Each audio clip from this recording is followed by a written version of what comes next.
Queridos amigos, sejam bem-vindos a mais um vídeo no canal Poptopia. Eu sou o Daniel e no vídeo de hoje nós vamos falar sobre Ed Brubaker, Sean Phillips e a sua Fatale. Essa é uma edição que a Mino lançou aqui no Brasil, acredito que no finalzinho, no começo desse ano, né? É uma edição com 323 páginas, capa dura, e hoje está com preço cheio na Amazon, custando R$ 179. Esse quadrinho ele é considerado por muitos uma das melhores obras do Ed Brubaker e Sean Phillips, e foi assim bastante celebrado quando anunciado por aqui, né? Acontece que a própria Mino já lançou outros quadrinhos da dupla. Eu recentemente comentei, recentemente não, acho que no finalzinho do ano passado eu comentei Incógnito. Eu já tinha comentado há muitos meses atrás, quase 2 anos atrás, Fade Out.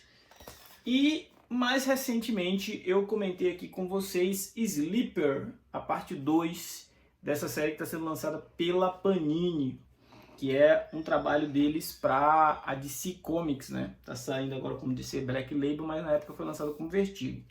Focando aqui agora nesse Brubaker verso que está saindo pela Mino, eu diria que a Fatale pode gerar uma certa frustração em quem for ler com uma expectativa muito alta. Digo isso porque eu, como vocês puderam ver, já li algumas das muitas obras que a dupla produziu e que estão sendo magistralmente editoradas aqui no Brasil pela Mino e publicadas e lançadas, um esquema muito especial, né?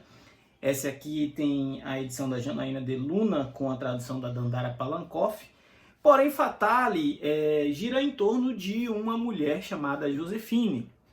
E essa mulher Josefine, ela é o motor central, né, dessa história, através do qual todos os eventos vão acontecer. Como o próprio título já diz, ela é uma mulher bonita, elegante, sensual, e por isso ela pode se considerar daquela história da Femme Fatale. Já no começo do quadrinho nós vamos conhecer Nicholas. Nicholas é herdeiro de um escritor, né? E ele vai descobrir no velório desse escritor, que ele considerava como tio dele, uma herança inesperada, que é um romance inédito, e nesse romance ele vai ver que existem histórias, existem situações que fazem referência a uma bela mulher.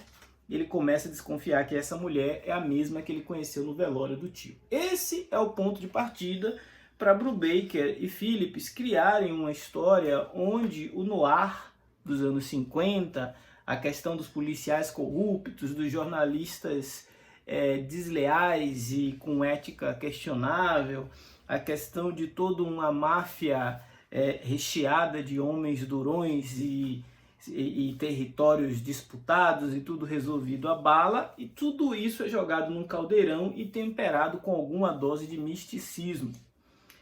Ocorre que tanto esse aspecto mais policialesco da trama, onde a gente vai ver alguns detetives, inclusive, sendo investigados pelos jornalistas que desconfiam de uma trama conspiratória envolvendo algo sobrenatural, e que no centro dessa trama sobrenatural existe uma mulher que todos desejam, uma mulher que todos se deixam seduzir, que é a Josefine. Ocorre que diferente de outros trabalhos da dupla Phillips e Brubaker, os personagens masculinos parecem muito caricatos.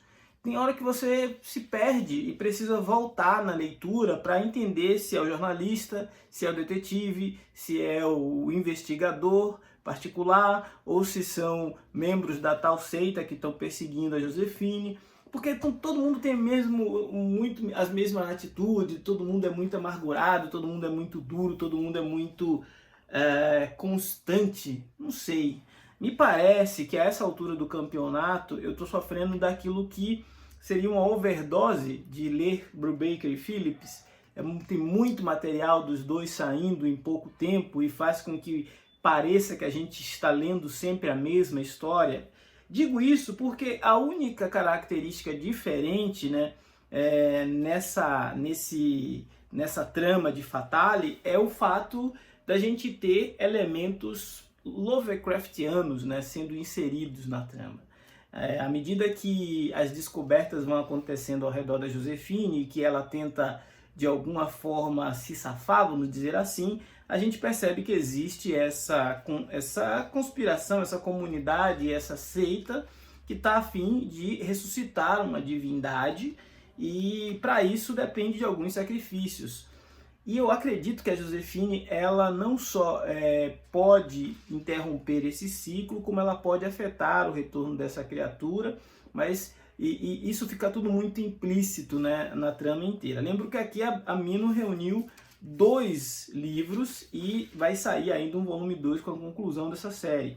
O que a gente tem aqui é o livro 1, que se chama A Morte Me Persegue, e o livro 2, Os Negócios do Demônio.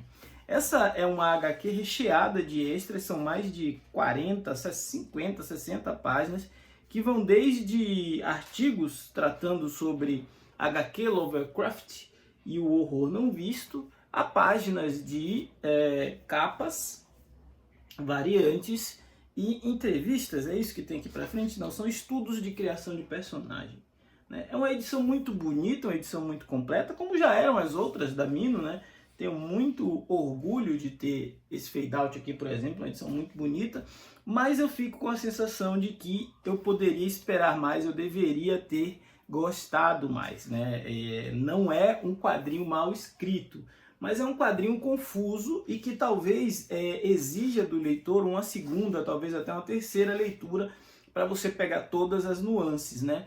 Isso tem muito a ver com a narrativa do Brubaker, que lembra muito a escola dos filmes clássicos dos anos 60, de Hollywood, dos anos 50, mas ele tem essa obsessão por ter os casais que fogem, os amores proibidos, a máfia sempre sendo um poder a ser considerado em qualquer lugar que ocorra suas histórias, né? Então a gente encontra todos esses elementos que se gosta muito na obra do Brubaker e do Phillips, mas aqui ele ensaia esse namoro com o horror, esse namoro com o sobrenatural, e não me parece um encontro muito feliz, me parece um encontro em alguns pontos forçado. É como se a gente estivesse vendo o Ed Brubaker tentando escrever uma história de Hellboy sem o Hellboy.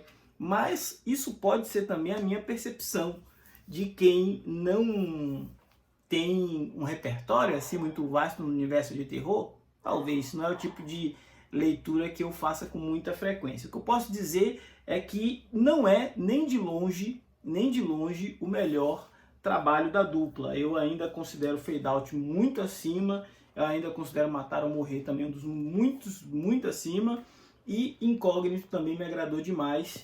Daí depois a gente pode pensar em colocar aí Fatale lá para quinto ou sexto lugar, mas vou aguardar o comentário de vocês, a opinião de vocês, porque afinal falar de gibi é sempre muito bom, mas não dá para conversar sozinho, né? Preciso da interação de vocês. Esse foi o Poptopia de hoje. Se não for inscrito, se inscreva, ajude o nosso canal a crescer, a continuar ganhando relevância nessa concorrida plataforma. Afinal, falar de gibi é muito bom, mas dá trabalho, tem que gravar, editar, roteirizar, divulgar. Forte abraço, se inscreva aí, até a próxima.